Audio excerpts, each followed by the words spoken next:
alone, choking for a long time. Swimming in your pussy, I'ma dive in. Your nigga keep blowing up your line, put it on silent. Okay, I just play my role. Told me we should take it slow. Yeah. It's on me too. I don't know if I remember to turn it back on. That could have been. Okay, but we're here now. Okay, so thanks ladies for joining me. Please introduce yourselves. I'm Doli. I'm Brenda. I'm Andy. And I'm Tenilej. And so we're here to talk about the different relationships that we may or may not have between African Americans and Latino people. But if I'm getting it wrong, they're gonna correct me, okay?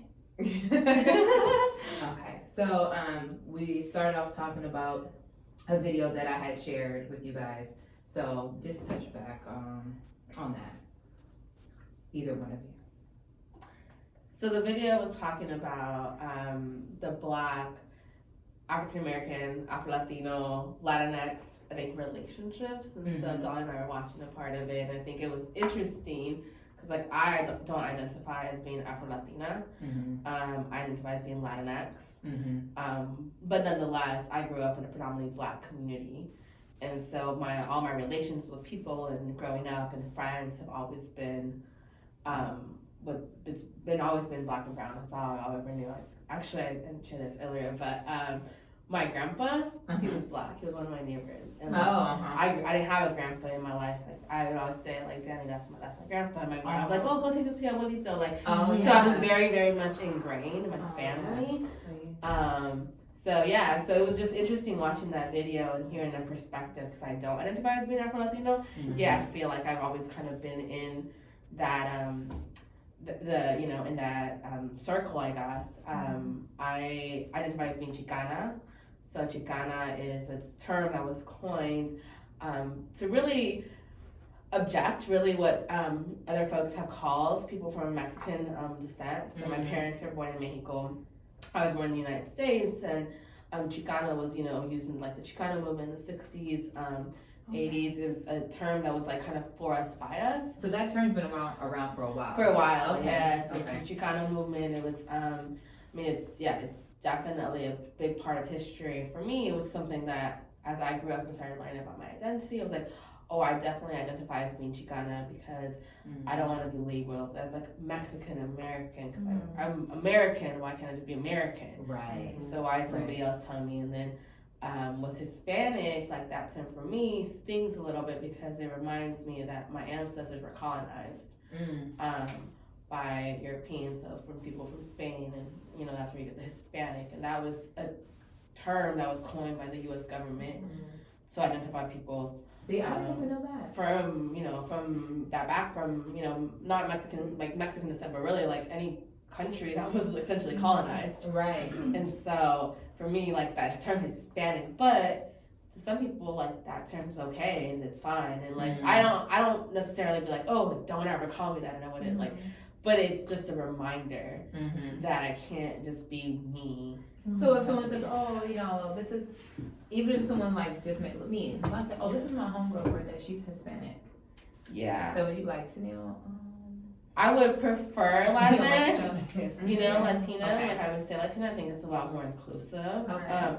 But that's a whole other conversation because folks from like other like the islands might not identify as being Latina because it's like Latin America. Like, oh, are they in Latin America? Are they not Latin America? So that's a whole other conversation. But like, I always identify as being Latinx. Or Chicana. That makes me think like you kind of need to know your friends a little bit more, or like people that you talk to or associate. Just need to know them a little deeper, so that you don't offend them, and just kind of know more so where they come from and where they come from. Yeah. What about you, Doli? Yeah. No, you definitely learn from your experiences too. So that's like one thing I wanted to like bring up earlier in our discussion was around that like if someone were to have a box that just said Hispanic, like at a place of work, sure, like I could speak up and be like, hey, some folks like myself like don't identify with that. I prefer Latinx. You can break that down into like Afro Latinx, or definitely still keep Hispanic because people do that is someone's But it box should be that they more. check off. It should be Yeah. more. I strongly believe that, but it is up to us to educate ourselves on that too. Like we can't depend on other people to like educate us on like what's acceptable. Right. I think like it is everyone's duty, like especially like folks in HR, like y'all get paid to do this. Like come on, like, check yourself. They should just care a little bit more. Yeah. So we're talking about I asked them a question and ask them, do they speak up in spaces where people are trying to figure out how to identify them. So yeah. But you know, I was just gonna add to that. If you actually look at like a census or anything that has these labels, you can't check a box that says like Latino or Hispanic because the question's always like Hispanic or non-Hispanic. Yeah. And then your drop down option is white, black, or something else. Yeah. So for me, so that's which why is it's really like, wild to me, and I just really realized that actually, to be honest, over the summer. So I had switched jobs for a short period of time, and I was working for a mortgage company in Walnut Creek, and I was doing insurance. And then the drop down, it was like, oh, who is this person? Are they Hispanic? And then it's like not Hispanic, but exactly what you said. But I'm like, I even asked them like, what does this mean? Like, why isn't it something else? Like, why is it only this? Of course, they didn't know. Yeah. You know, but that's my point though. Like, no one knows. You just go along with whatever is on there. Like, people have to start speaking up so that things can change. Yeah. Irritating, but continue. Yeah, no, so with regards to the video, with regards to the video, a lot resonated with me because a lot of the folks who were in the video identified as Dominican, Latino, Afro-Latina, which is what I also identify as. So, and like we were talking about too, like they're from the East Coast. So like a lot of, they're like life at home where they were like talking about the racism that they saw when they were like visiting their aunts and uncles in DR, the tensions that they felt between like, or that they even like witnessed between like the Haitians and the Dominicans, most of it coming from the Dominican side, if not all. But a lot of it resonated with me, but what I feel like we didn't catch, and maybe we didn't watch most of it, was like I felt like there still wasn't a discussion around like how do like the Black and Latinx community, whether separate or even if like you're in the middle, like how do we either like support one another or like where does the relationship lie, where does it not lie, how can we either improve it? I don't remember because I watched the video months ago, so I don't know if they got that far. I know the video is like it's like an hour, and it's like the same setup with so many more people at the table. So it was a lot more discussions of what you guys just spoke about, but I don't think they've reached that point, which is why I wanted to have the conversation to see like, what are your experiences, all of our experiences, and then how do we think we could build the gap? Yeah. Can we also get your input on like what you thought of the video, your identity? It was how you're identify. Right. I was over here just thinking because I was saying earlier, I went to high school with a lot of Latinas, and having them speak Spanish to me, I was like, talk to me, so I could at least understand it because like people be talking.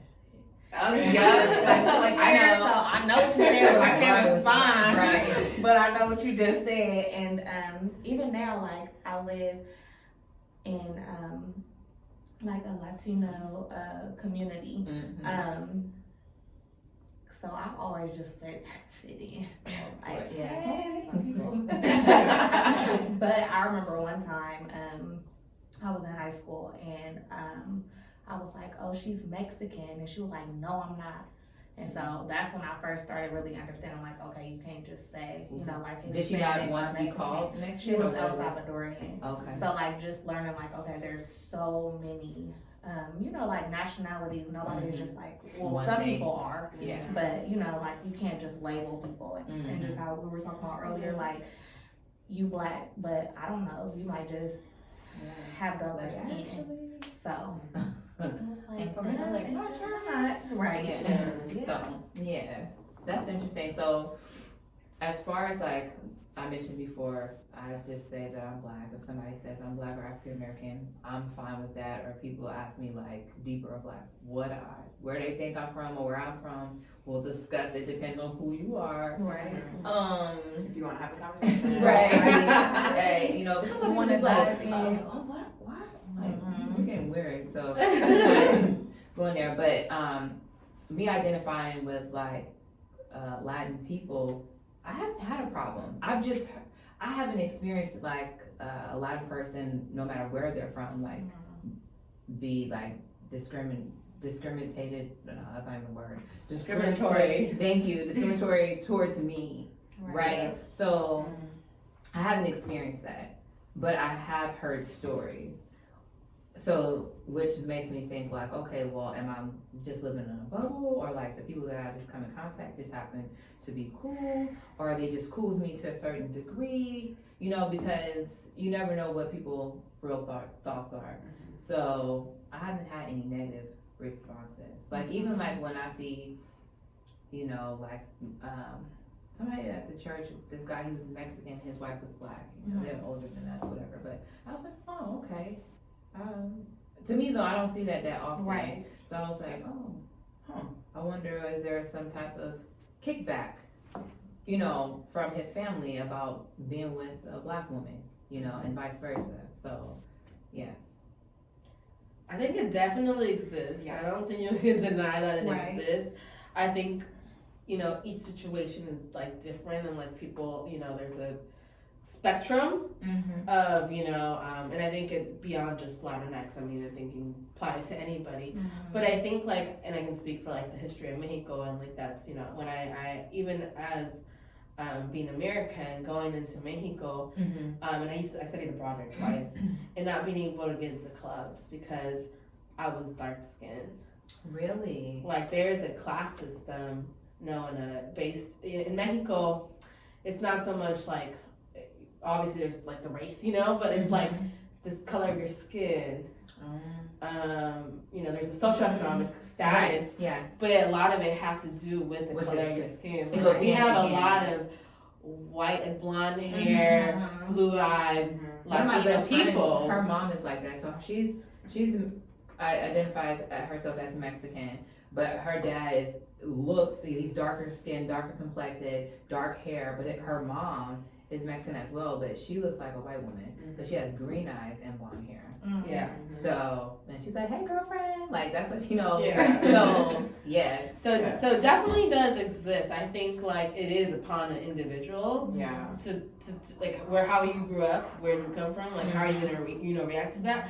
But like for me, like I mentioned, like growing up, like Danny was always my abuelito, like my grandpa. Right. You know, he was black, and my parents took him in. But sometimes they do say stuff that's out of pocket, and I do check them. Right. And like you know, all my life I've always dated black men, so my parents know that it's not a secret, Right. and like they accept that.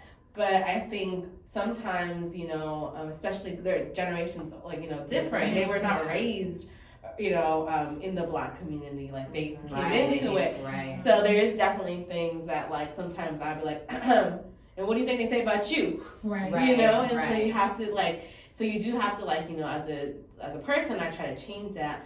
But I think it just kind of depends. 'Cause I have friends who maybe didn't grow up around black African American people and don't feel as comfortable as I do. Right. Or vice versa. Like I have a lot of my friends, like I mentioned, are black. Yeah. And they don't see me any different because I'm Latina, but they might bring me around some of their friends and they're gonna look at me a little sideways. Right. Like, Bring her. yeah. Right. It's like, who's she? Like, don't know worry me. about it. You don't know me. Right. Yeah. So I mean, definitely does exist. I think. I mean, but then like I mean, Doli, you identify as being Afro-Latina, so like I would love to hear from you, especially because like I grew up on the West Coast. Right. West Coast is very different from the East Coast. Yeah. And then like when I interact with Latinos, predominantly they're from like Mexico or Guatemala or Salvador, Nicaragua, because on the West Coast that's the majority. Right. Whereas on the East Coast it's a whole different Because of demographic. yeah. Geographically, so where everybody is from. We're making our way out, guys. We're making our way out. everywhere. Yeah. Predominantly, that's the East Coast. Yeah. Yeah. So one, like to answer your question earlier, it was like around like tensions and like kickbacks, as you said it, like they definitely exist, especially in DR. Like it's embedded in like the government itself. So like Brenda didn't believe me when I told her that like there's a law in DR that will revoke your citizenship if you are of Haitian descent and your family wasn't here before, well, wasn't in Dominican Republic before 1929. So what is that all about? Yeah. So can you like just expound on that a little bit, like what that? So what that it's is? anti-blackness, like embedded in the government. So Dominicans, they are what? What breaks down like the nationality? Just like they say, like Puerto Rican is supposed to be like Black, Indian, and white. Yeah. Right. So that's supposed to be the makeup of Puerto Ricans, and then that's how you get the variations of this skin color. Right. Yeah. So what is it with Dominicans? With Dominicans, it's very similar. Like when we look back at history, I mean, the first stop that the Spaniards made was in the island of Hispaniola, which is now Haiti and Dominican Republic. And down, it's the same exact land, yet it's separated and it's very different. Like on the Haitian side, it's all predominantly a Black of African descent population. Speaking Creole. Some folks speak Spanish, but the predominant language there is Creole, which is like a French, of French descent. A French descent, and then on the other side is Spanish. And I don't want to say that that side is predominantly white, but you do see a lot more lighter skinned folks. But then a lot of folks also denying the fact that it's like we share this land with people who are like, we know they're clearly Black, they embrace their Blackness, they were like the first country that like was able to like win a revolution against the colonizers, at least like known. Let me bring it back. I know, like, you know what, like we should be learning from the Haitians, like what, like we need to be working together. There's this like from like ideologies to government to like the people who are in power that were given that power were predominantly lighter skin, from like Hispanic from Spain descent. So like those ideologies, those like policies like continue to trickle down and are like still seen till this day and are being pushed to this day. So like it's not just people, it's also like the systems itself. Where like we see it here in the States where like you hear how Black women are neglected in the hospitals and like, you know, they're not listened to when and in the delivery room. In the delivery room, in the ERs, like, oh, you're being over dramatic. And I have a grandma and my mom, she used to work in the hospital. Right. My mom used to work in the hospital. She like I like read an article with her, or I think we saw a video or something, and she told me, she was like, no, I remember like people in the hospital being like, no, like she's Haitian, and it, like they didn't know that she wasn't Haitian. They didn't know whether she was Haitian or not, but just because of the color of her skin, they neglected her. And like my mom as a nurse was like trying to help people like that doctors themselves would neglect. Like she would tell me these stories. And then recently I went to Dominican Republic last March, and it was my first time going as an adult. And these are just some scenarios I brought up where I was like, wow, this anti-Blackness is like still embedded. I had an uncle who was driving me around and he was like, oh, who are your friends majority? I grew up in the Bronx. I grew up in a predominantly like Caribbean neighborhood. So we're talking like Jamaicans, Bajans, people from St. Kitts, folks from Trinidad and Tobago, like Black. I was right there. I'm like, yo, we're literally neighbors. Like we're all here. So the majority of my friends were Black, and my uncle was like, oh, don't tell me you have any Haitian friends. And I was like, I do actually. Like, what's the problem with that? To going on the highway where my dad lives, or where my dad is from in Mao, and there's like stopping points with military guards. And I asked my aunt, I was like, why are they stopping us? She was like, oh, they're looking for Haitians. Like, they're looking for Haitians to support them in the car. Well, no, it's like more so, like similar to here where there's like, you know, this like, white supremacist, anti, just like anything but white population. In DR, they're trying to get rid of the Haitians, and it's just like they literally share this island. Like, what is the issue? And of course, like you don't see that everywhere, but again, it's like from people's ideologies to like the government and the military. But that's strong though. And that's your ideology. Like it's really hard to change people's the way they think. You know? You know what I wanted to go back to the like, oh, like is there like racism or is there like I think yes, it is like anti-Blackness, but it's just almost like even more powerful than like, oh, I don't like Black people, or I don't want, it's like I want to be white. And that's really what it is. Like, Yeah. it's not even It's like a deny. It's like it's not even about like Yeah. it's not even about like I don't like you because you're black. Right. It's like I can't associate myself because I want because I need more to be white. And like yeah. unfortunately I that's agree with just our that. history. Like Yeah. I don't feel like I mean, you know, and I may be wrong to speak for myself, but it's not like, oh, I don't like you. Right. Right. It's like I need to be like that because that's what I've been told. And Right. so like when I look at like the parts of Latin America and Mexico, it's like, you know, we come from you know, our ancestors are from Africa. You know, we like when you think about the conquest and like how people got moved in and our indigenous people, like we were indigenous. So remember I said I identify as Mexicana and it comes from the word Mexica. Mexica is the original name of Mexico. Mexico's from the Nahuatl language. And so there's this whole like indigenous thing, right? And so but again, it goes back to that skin color and that thing. It's like my ancestors were literally like targeted because they were not white, you know, they were enslaved. Yeah. And so going back to the relations or that lack of, like, I feel like there's so many commonalities.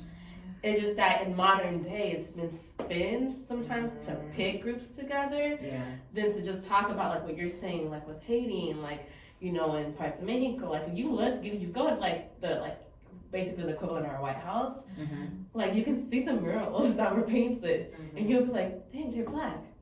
Like, yo, they're indigenous. You could literally see it there. Like we, guess what? Yeah, we all had things around our necks, and chains around us, like, and so it's like going back.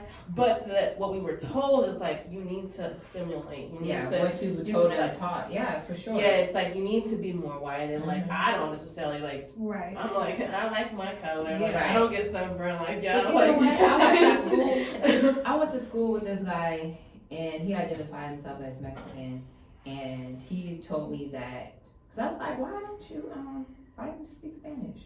You know, he was like, oh, because when my parents were going to school, they didn't want them to speak Spanish.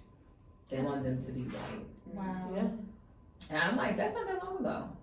Yeah. Because I think I'm a little older than you guys, but still, that's not that long ago. You know what I mean? So. Yeah, no, I mean it's So like it's a 40 real years, thing. 50 years ago, you were not allowing people to speak their native language? Yeah, no, you were told, like, you know, it's interesting because this is a whole nother conversation for another day, but if you look at the history of California and the way, like, just speaking Mexico, you know, you know, they deported over 1 million people, U.S. citizens included. I wouldn't be In surprised. the 1920s, 1930s, Yeah, like, I wouldn't it's be like surprised. you talk about like the Great Depression and all that stuff. It's like they actually deported, like, it wasn't until Arnold Schwarzenegger was like the governor or whatever, and then like years after him that they actually found all documentation, and they asked U.S. citizens if they wanted to repatriate back, like they want to come back, and they were like, you guys can For decide. what? Yeah. Because of the Why way now? that they looked. Why now? Because though? of the way Yeah. they looked. Yeah, why now? You know? Yeah. And it's very interesting, but going back to like that conversation of like the relations or the non-relationships, I think it just depends on who you talk to. You know, like I said, I have friends who don't have friends that might identify as being black or African American, whereas most of my friends might. You know, Right. Yeah. I think even like it's like who you talk to, and like we can change that narrative as well. Like we can show how Black and Latinx communities can work together, how we can understand each other, how we can listen to each other. I see it as like whatever relationships I hold, like genuinely and truly, like I hope my kids, my family members, my cousins, like even my older family members can see like you can change the narrative that you grew up with. Like you don't have to be Stuff a racist. It could be unlearned. Yeah. It can be unlearned. Yeah. And it really starts with here, your mind, and then truly your heart. Because the thing, like, what I don't always understand, like, right is wrong is wrong. But if somebody is being done wrong, and you see it, it's like clear as day. Like, what color of their skin matters? Like, why does that matter? It shouldn't. I don't care if you're white, pink, blue, black, brown, whatever, it shouldn't matter. So, in regards to the relations, how do we actively, a question, how did you guys become friends? Because How did you we? guys do share some common. It was a match made in heaven. You know, you have some commonalities, you know, know. amongst the two of you. So, but like, Yeah. how did you guys relate to each other? I Because just you're on speak two on my different behalf. ends of the spectrum. I will say I definitely wanted to be Brenda's friend because I was like, Hey, okay, yeah. I was like, yo, she's a Latina, Salesforce, killing it. She's hustling hard. Right. And like the more I learned about her, like the more that I learned about like her background, her passion for like education and working with students and like working for kids who come from marginalized community, and majority of the time those are the black kids. And like in the video they talk about black and brown, but those are the black kids, the brown kids, the Latinx kids, all those like in between. Yeah. That I was like, she and I see eye to eye. Right. That's good. And like I could tell too, just like from the friends that we bring together, that I'm like, no, like our friends like They're I'm popping. Yeah. Right. Our friends are popping. But like also, yeah, like we That is how we met. Yeah. We met through a work of empowering Black and Latinx people. Yeah. Like whether it's through the youth that we work with, the different like That's conferences. heckin' powerful. And it's interesting because we're both in that space, and we do that. Yes, when we're like on like the clock, but we also do That's more how that who you off are. the clock. Yeah. Right, and that's part Like- of who you are. Right. Yeah. I love that. Yeah. I love Yeah. that. So like, how do you, kind of what you said, I think we can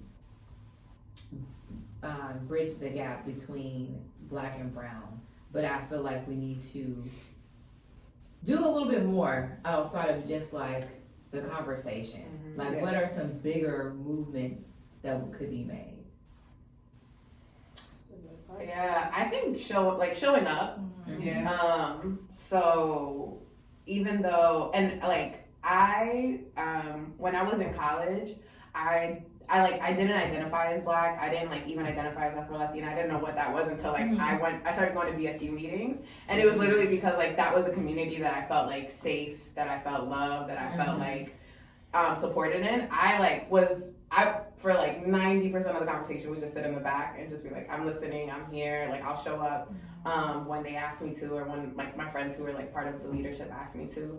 But it was like even in those conversations where like there was like a conversation around black and African American, and everyone in the room was like talking about like why they identify as black, why they will completely negate the term African American, and everyone has their own like story. So like what I was saying earlier, it's like up to us to like educate ourselves. Like it's up to us to like put ourselves in those spaces, and also to put ourselves on the front line. Like we can't just be like, oh yeah, like let me just pump this like Black Lives Matter sticker. Yeah. I mean, if that's your level of engagement, then like great, but also like educate yourself, We need speak to about push it. more like, that's good, but what else are you gonna do about it? Yeah, no, and I think definitely we said show up. Yeah, it's important. Yeah, I went to a predominantly white college. Okay. Mind you, I came from a predominantly Black and Latinx community. What state did you go to school in? Here in California. Okay. Here in the Bay Area. Oh, We're okay. Colorado. Shout out to my gals. Same here. A little tucked away. Yeah. Over there.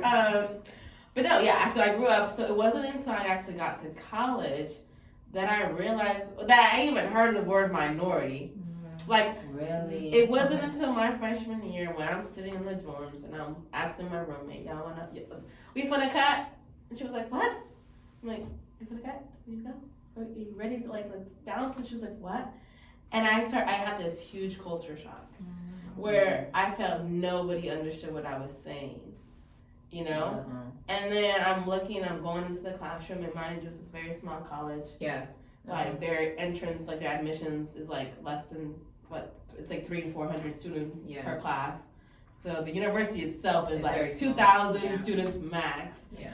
And we're like less than 10% all collective minorities. Yeah. Wow. So like so you're in the room, and when you say you're the only person in the room, you're the only person in the room. I know because I have some friends that graduated from there. Yeah.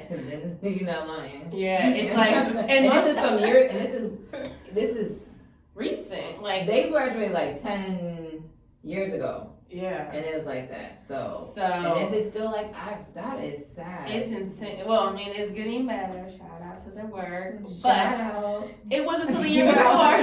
It was until the year before where you had kids, like young people, like on a hunger strike, camped out on the chapel lawn saying we need a professor of color. Like when they more like they almost got their accreditation revoked because of so anyways, the whole point is, I go in, that's another story, another conversation, but anyways, so that's when I actually realized I was a minority. So going back to this whole show up, like, I could count on my hands, and if I include everybody else on my other hand, maybe my toe, like, the people that look like me or that I resonated with or that I felt like understood me.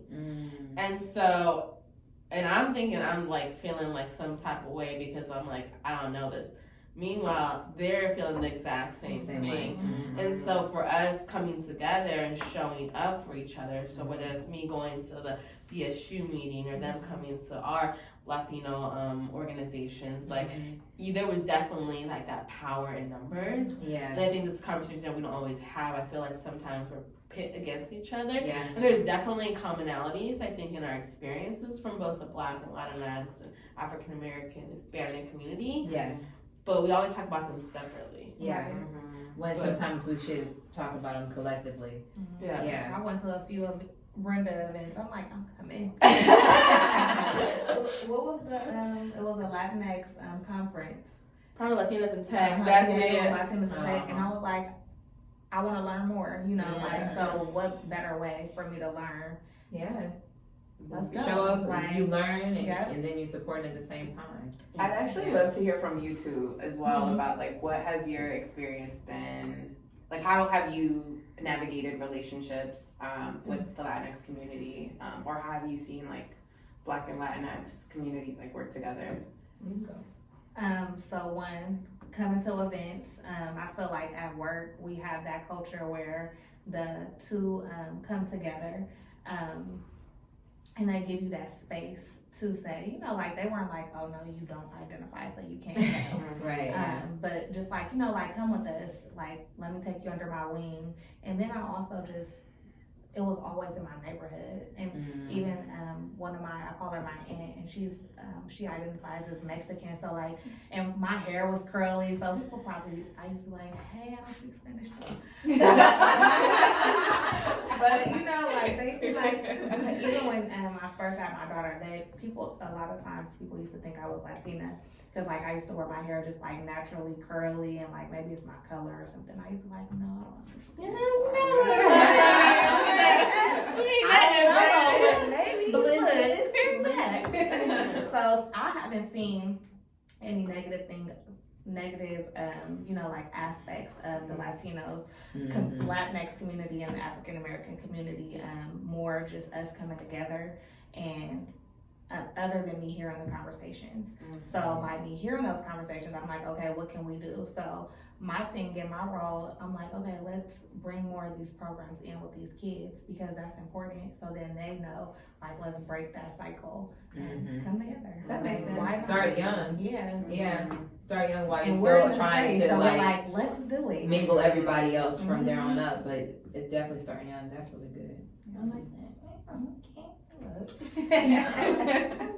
I haven't had, so while you were talking, I was thinking when we was talking about Mexican, so like a couple weekends ago we was together and I have an aunt that is Mexican and it was like talking and I was like, oh, speaking of Mexican, they were like behind me, but I haven't seen them. And I was like, what? No, I was in a car with her. She threw the car apart. I'm like, is she about to fight somebody? In my seatbelt. I was like, no.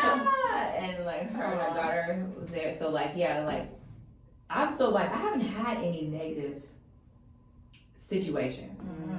Again, so like all I've seen is what people have said, right? What their experiences are or have been.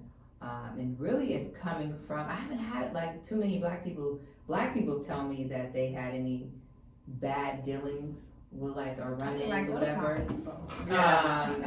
You know, with Latin people, but I hear some stuff just like Ida Rodriguez, like she was saying certain things that she experienced because she identifies like as Afro-Latina or Afro-Latina and stuff like with black people and stuff like that. But I haven't experienced anything like that. And I don't have like a ton. Well, I have like, my friends is like a sprinkle of everything. So I just like in general, like if people who know me, they know no matter like what creed you're from, so to speak, you don't have to be besties, but you do need to get along at least enjoy each other's company. Yeah. Because I try to be with like-minded people. Yes. Right. And so sometimes, one of my best friends say I just let any stray come along. And so I try to just keep, not just professionally, but just like how you guys say, you don't just turn it off just from work. That's just part of who you are. Mm-hmm. So that's what I try to make sure that I'm linking myself with those type of people regardless. So I do want to just plug into, I feel like I just like shit on like DR earlier when I was just like, it's so racist as hell, but there's a lot of progress being made when I didn't grow up there as well, so Right. So your that perspective is exposure as different. well. Like this is just what you yeah, this is my experienced. perspective. Yeah. This is what you just However, experienced. yeah. But it's not to say that Yeah. DR is bad or anything like that. Yeah. There are definitely welcoming people. Like I don't know if I would go my there mom. though, because I know some people was dying Yeah. there last Yeah. year. I don't know Yeah. about I was there last year though, and I'm here. Like, shit. No, that's it's tragic, and I'm sure it happens in other countries Right. too. I'm a little upset that like DR got like the got slammed. like that. And I'm like, it happens everywhere. Right. But I will say that there are folks who like are taking the burden of changing that narrative, like people like Amara La Negra, who is explicit about the struggles that she has faced and the racism that she's faced. Yeah. I was glad she spoke up. I was like, say more. Yeah, like when she was on Love and Hip Hop, Right. Love and Hip Hop, And y'all I have like a the love same and hate color. relationship with it. Yes, but she's like this bronze. Yeah, like She's Bronze. like wears an Beautiful. afro, like she Yeah. embraces all. Yes. It's Yeah. literally in her name. She's like La Negra. Like, Yeah, don't get it twisted. right. Yes, I speak Spanish. And that's but a whole no. other thing though. Yeah. Like in like Latino, right? In Spanish, like you might be la güera, right? Mhm. The whitey. Oh, okay. Why- I was Yeah. like, what? But la negra is like the black. Yes. Blackie. Yeah. But like it goes back to like just context is so crucial in timing, right? It's Yeah. like you could be like, oh, it's a nigga, like that with that little tone, Yeah, like that's derogatory. Right. Yes. Like, Yeah. oh, that nigga, like that's like that, Right. you know. And it- Endearing. More. endearing. Yeah. Mhm. So context is key. It's you know? everything. Yeah. And then, yeah. Especially these I mean, days. I remember to say like definitely there's tensions within the community, but I Right. think there's a lot more commonalities that we don't ever talk about because we're so worked up Mhm. on these tensions, and there's a lot more shared experiences that I think both communities have, undergone, faced. Yeah. Like immigration is a really great example of that. Like people think about immigration, that's a Latino initiative, and in this context, it is. It's a big part. It's a big part of our narrative. Yeah. But like you have immigrants from all parts of the world. Yes. A lot of parts of Africa, and like I went to college, and a lot of my friends were Nigerian. And it was so funny because we actually originated Nigerian actually. We would have it was so funny because the way that we bonded was talking about being like first in the country, and our parents like having all these like rituals and cultural things, and I'm like, oh my gosh, your mom does that too.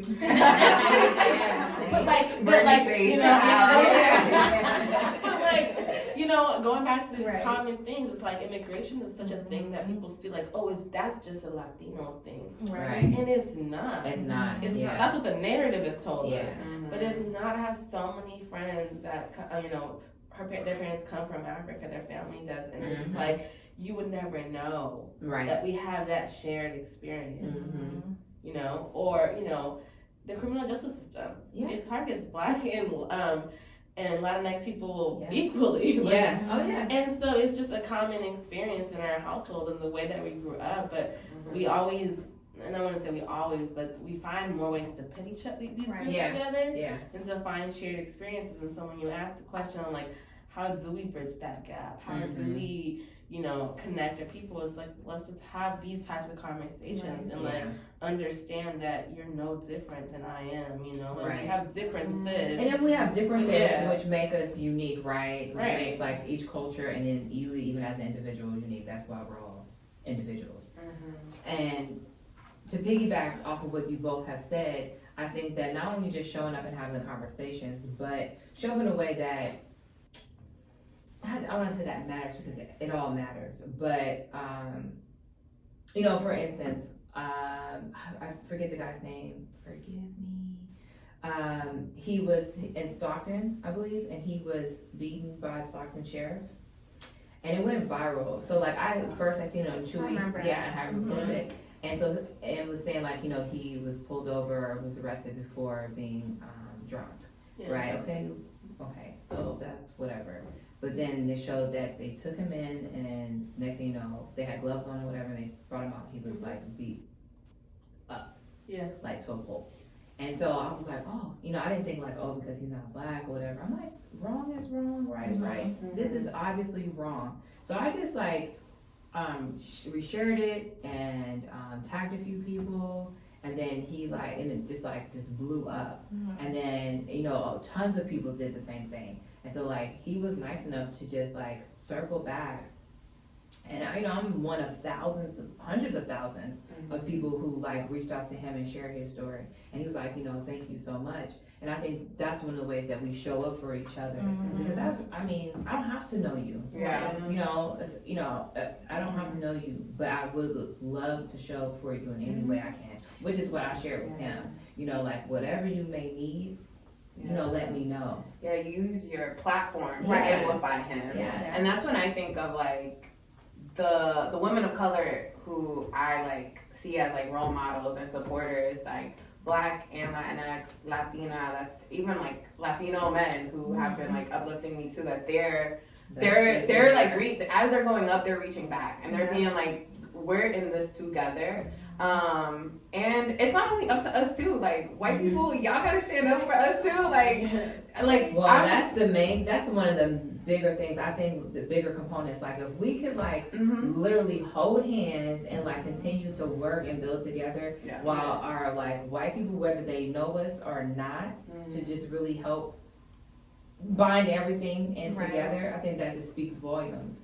Yeah, don't sit or stand on the sideline and just look at things happening or not happening. Yeah. We're all mixed together. Yeah. So. We're here because of you, so let's.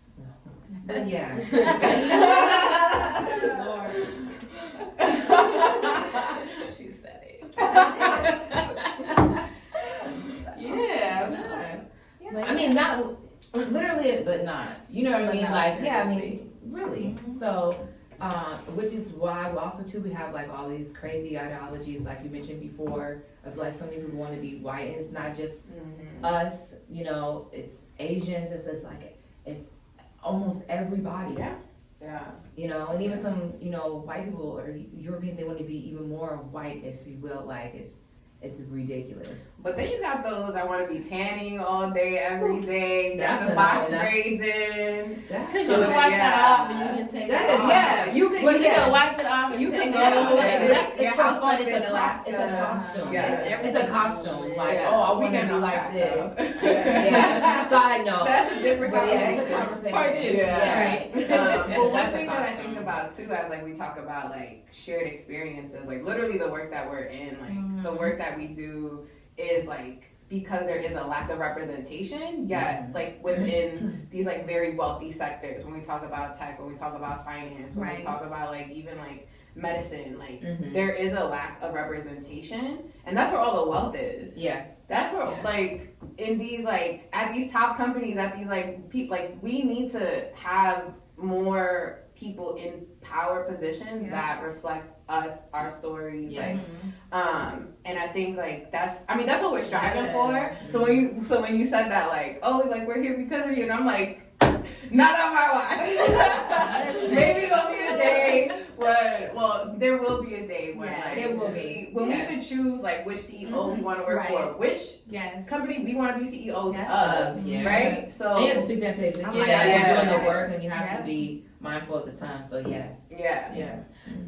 What I was gonna say though is like, as we were talking about this, comments and like things, as a Latina woman, it's so hard for me to identify a Latino hero or shiro or somebody who I look up to within like genre music or acting. Like we don't really, like, we have a more like, like when I look at like people that I like, I'm proud of, it's easier for me to identify a black person than a Latinx person. And I only realized this when I was tasked to identify speakers for the event that I was putting on.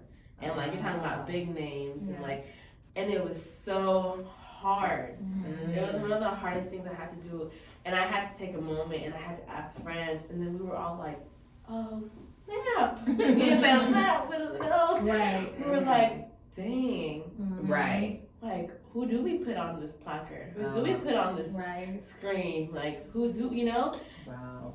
And like, it was like, can we take this person's name? Like, they don't represent our community. And then the end of the day, it's like, no, they do represent our community because we are all striving for that same thing. Right. And so it was so funny because I had to do this for work. And you're talking about everything from, you know, celebrities to like CEOs to like venture capitalists to like, and it was so hard because I'm sitting there, and then we also did it for Hispanic Heritage Month. It was a whole nother thing I had to do for work.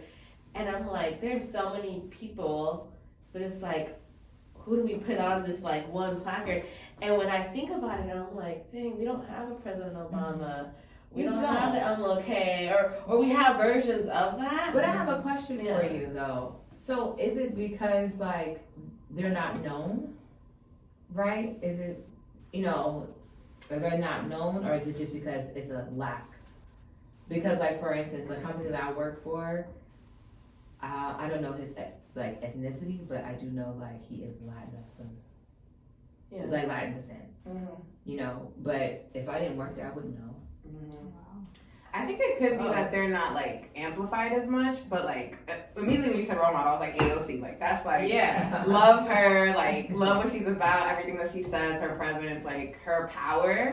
Her presence is her power, but like she's definitely somebody that like I don't aspire to go into Congress, maybe one day, but I do aspire to fight back, to come with the facts, to come with the receipts, and like do not stand down because somebody else is telling me that I can't do something, or that something's gonna cost too much or it's gonna take too long. Like she stands for what she knows is right for her community, and she doesn't change. And that's one thing that like I admire for her. I do think that there are some role models, but some may be problematic as well. Gina Rodriguez is coming to mind, or it's like you know, like I think that's actually a good example. So can you talk about that a little bit? Yeah, so like what I've seen on social media is like not the best sides of her. Like I admire her for like yes, being a Puerto Rican like actress, Jane the Virgin, having like a show on primetime television, like yes, do that. But talking about like tensions and like how like Black and Latinx communities can work together. Like there was that interview, I forget for what movie, but the interviewer was speaking to oh my gosh, I'm so sorry, I'm forgetting the actress's name that was in the movie, but he was like, yeah, like this is like a big thing because you are like a Black woman, and she was like, for all women, and he was like, no, Black women. And like you should let her have that, like that, because that is part that breaks down her identity, and that is a representation. Because it could have been you, and guess what? You would not have been that representation for Black women, for Black girls. Yes, for girls, but like Black girls need their representation as well. Black girls from Chicago need their representation. Black girls from the Bay, like it breaks down even more. So like respect that and celebrate that as well. Like yes, you are a woman. Like uplift her, and she's a Black woman. Like uplift her as well. So that's what I had an issue with, and I am so sorry I'm forgetting who the actress was or even what the movie was. But I just remember being like, Gina, like don't do that. And I know something else recently came about her reading a book, but she was reading a book. She was also singing like some Lauryn Hill, the Fuji song. And then she did. Oh yeah. So I mean, that's a whole nother that's a whole nother subject, right? Go into that or whatever. But, I shouldn't laugh. You know, like there's definitely people that do deserve to be recognized. I think we need to do better at like amplifying those folks, right? But it was funny because like I had that realization and I was like, dang. And I was thinking about it this morning because I don't know if y'all saw on Twitter the Google commercial for Black History Month. No, I didn't see that yet. So y'all need to check it out because it's I'm gonna look up who the actress is. Pull it up. But I was thinking about it because I was like, we want to do this for the Latinx community, and it was nothing to diss my Black community, but it was this feeling of wanting to be part of that. And so like I've always navigated my life because I've navigated my life in both communities, right? and then feeling like, oh, we're together. But then Sometimes some of us left get out. like left out, Yeah. and it's left out on both parts. It's It like is, yeah. the treatment always isn't equal, Yeah. and It's not the same. Latinx the same Yeah. different, you know. Yeah. But it was so interesting. But yeah, Google put out this new commercial, and y'all go check it out. Is it? Yeah, check Let's it see. Alright, let's see, y'all. out. But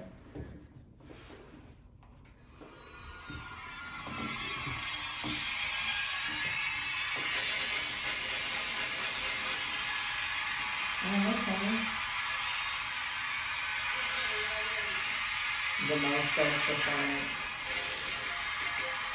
The most first guitar solo. Oh, wow.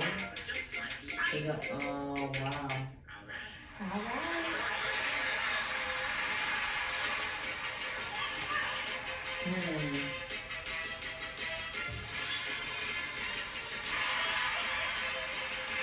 I'm not the cry. I know.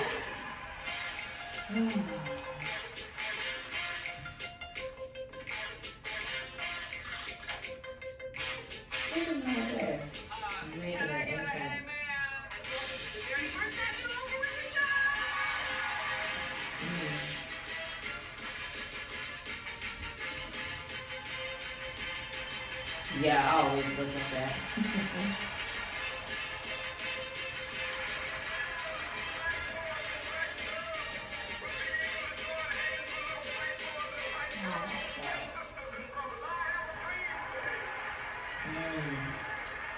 so I Wait, saw that. I was like, So I saw it, and it was funny because I'm like, dang, like y'all, you know, like the Black community out here, we doing this thing, right. and then I was like, shit, where's the Latino community, you know? Right. And I had that moment, so that's why I bring up that example of like going back a couple like months ago when I was asked, like I was tasked, Right. to identify people in these spaces, and like I came like empty-handed or short, you know, handed. Like, yeah. And it was so much easier for me to find somebody that didn't identify as Latino, you know, that was Black. But it was just like this interesting space of like, you know, being there, like understanding that, and like somebody else could have been like, oh, well, where's my commercial? You know? But my reaction to that was like, that's so beautiful. Right. No, People like to be a part, not like, Yeah. I mean, that commercial alone just brings back because like how I see that is like my family did not march with MLK because they were in Dominican Republic. That's like that's my story. That's my struggle. That is somebody's struggle that I'm like, this is somebody's history. These are sacrifices that people in your lineage have made, and the fact that like these are people in your community who are now like the most searched, the most like across the globe. Like we're talking about World Wide Web. Like the performance, the most sought out poet was a Black woman. I'm like, that's how it should be. It should like we are here. Like this is like what I like that. people We are here. We are here. Like we are the most searched in these categories. Like people want to know more about the expertise that we have in this field, and we are Black on top. Like I love that commercial. They did that one right. Yeah, they did that one. Yeah. Oh, and like and there were a lot. Yeah, there was a lot that like that didn't resonate with me because like I'm not Black American. Like but I feel so much pride. Yeah, and that's that show up. You know, like it's not just about like you know while putting that that sticker on your bumper car thing. It's just like you actually showed up, and so like even the fact that you may or may not have seen that right now, but like but you brought it right up there. I'm proud of that, right? And so I think those are the ways in which like you can show proud up of each for other and people. what we all have to. Yeah. I do have to plug in. It was Yara Shahani. I feel so I don't know how I forgot her. But she was the actress that was being interviewed. It was like a cartoon movie that they were part of. I do remember this interview now, and she That's good too. She's the one who definitely like speaks up, and shows up for everybody. Yes. Right? Yes. Yes. If she feels like, oh, you have a little voice and they're not listening to you, like let me hold you up, lift you up, and like let's speak together or speak for you. Yes. Like I love that, and that's what I mean. That's what we need to do more of. Yes, using your platform to amplify the voices of those who otherwise would not be heard. Example right here. Yes, living in it. Yes. So in closing, what are 2 things that you think that you will leave here doing or continue to do to help I can't even speak, bridge the gap between Black and brown, or something 2 things that you would like to do or continue to do, and or that you would like to see that you don't see yet. I can speak for myself and I feel like my duty, but also what I when I go to DR, I'm always trying to change the narrative that a lot of my family members, family friends still have. And I come off with an attitude sometimes and I'm like, yes, my friends are Black, what's wrong with I come angry, but I think I need to come more, just more at peace. Because at the end of the day, it's I'm doing this because we need more love. We cannot continue to hate. So I can't come at you with hate. I can't come at you with anger. I need to come at you with love. So having those discussions in ways, whether it's with my racist uncle who voted for Trump. Yes. That's a whole nother story. Yes. We'll have more and who is very anti-Black, and he's one that I'm still every time I go home for Thanksgiving, I'm all right, we're gonna do this. We're gonna sit down and talk about this, and you're gonna have your negative, what I consider negative. But anyways, just showing up with love, showing up in those difficult spaces and having those difficult conversations, as uncomfortable as they may make us feel, the person on the other side of the table feel, it needs to be had to really see change. There can't be any growth without discomfort or without a challenge. So facing that challenge head on, for sure. Sounds good. What about you, Brenda? I would say educating people on both sides. Andy's saying we brought her in. I think it's a 2-way street, right? Yeah. So creating a space for people, from the Black African American to come into my community to understand, because I think that's where it stands. It starts with understanding. But then also going back, like I said, my parents, sometimes they say things out of pocket, and then their actions don't always reflect that. I got my grandpa, and so just being able to check somebody, whether it's your family, with your friends, whether it's someone at the workplace, it's just that made me feel uncomfortable. And it doesn't always just need to be make you feel uncomfortable because it's talking about you, but if it's talking about somebody else, so just you show up for somebody, right? And then creating those spaces where we can have that conversation, where we can create those genuine connections, because that's how you build, and that's how you create, a positive movement. So I'm gonna take one page from your book and use my platform to amplify people, even if we don't share identities. For sure.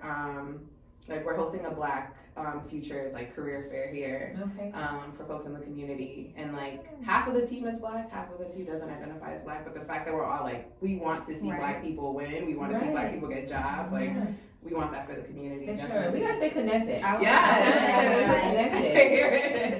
Yeah. What about y'all? So mine would definitely be engaging more with the community, not just my community, but Latino X community as well, figuring out how I can merge the two, because I have a mentorship program, so making sure that I'm, one, knowing my resources, learning facts, so that I'm able to educate the children as well, and not just always speaking from my perspective and bringing others in. So that's good. Yep. Using my voice, speaking up. Yeah. Right. Okay, definitely continue to speak up. And you said a good point, Brenda. It's not even if it's making me uncomfortable, but if I know if it would make someone else uncomfortable, to speak up, especially at work. I'm the type of person that say stuff anyways, but sometimes if it's not directly to me, I may not say much. So even if it's I don't know if that was cool, something though, so that it's on their minds, well, at least when Tenilej's around, I can't talk like that. Right. And just continue to show up for people. What I would like to see is, I would like to see just more Black and brown really physically together. Not necessarily dating or whatever, but just this, right? What we look like. Cause I don't see a lot of that. I don't see a lot of that. Even though like it's, you know, we're kumbaya, but I don't see that. Like I want people to have like real friendships, Right. not genuine friendships, and like have it grow and like you said, and educate one another. That's what I really want to see. Even a network. Just Yeah, like and knowing network. what Yeah, exactly. resources are Exactly. Yeah, that's a real good one too. Resources. Mm-hmm. Yes. Well, thank you. It's been grand. Bye. Spread love, y'all.